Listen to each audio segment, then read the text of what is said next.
المومنین حضرت عائشہ صدیقہ رضی اللہ عنہا نے کہ رسول اللہ صلی اللہ علیہ وسلم کے زمانے میں سورج گرہن ہوا تو آپ نے لوگوں کو نماز پڑھائی۔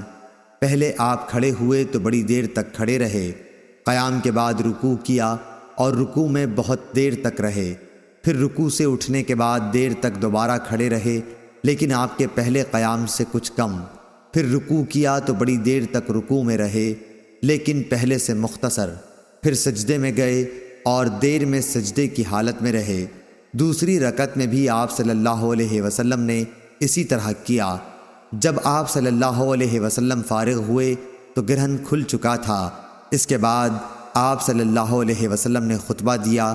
اللہ تعالیٰ کی حمد و ثنا کے بعد فرمایا کہ سورج اور چاند دونوں اللہ کی نشانیاں ہیں اور کسی کی موت و حیات سے ان میں گرہن نہیں لگتا۔ جب تم گرہن لگا ہوا دیکھو تو اللہ سے دعا کرو، تکبیر کہو اور نماز پڑھو اور صدقہ کرو۔ پھر آپ نے فرمایا، اے محمد صلی اللہ علیہ وسلم کی امت کے لوگو، دیکھو اس بات پر اللہ تعالیٰ سے زیادہ غیرت اور کسی کو نہیں آتی کہ اس کا کوئی بندہ یا بندی زنا کرے۔ اے امت محمد صلی اللہ علیہ وسلم، واللہ جو کچھ میں جانتا ہوں اگر تمہیں بھی معلوم ہو جائے تو تم ہنستے کم اور روتے زیادہ۔ صحیح بخاری حدیث نمبر 1044۔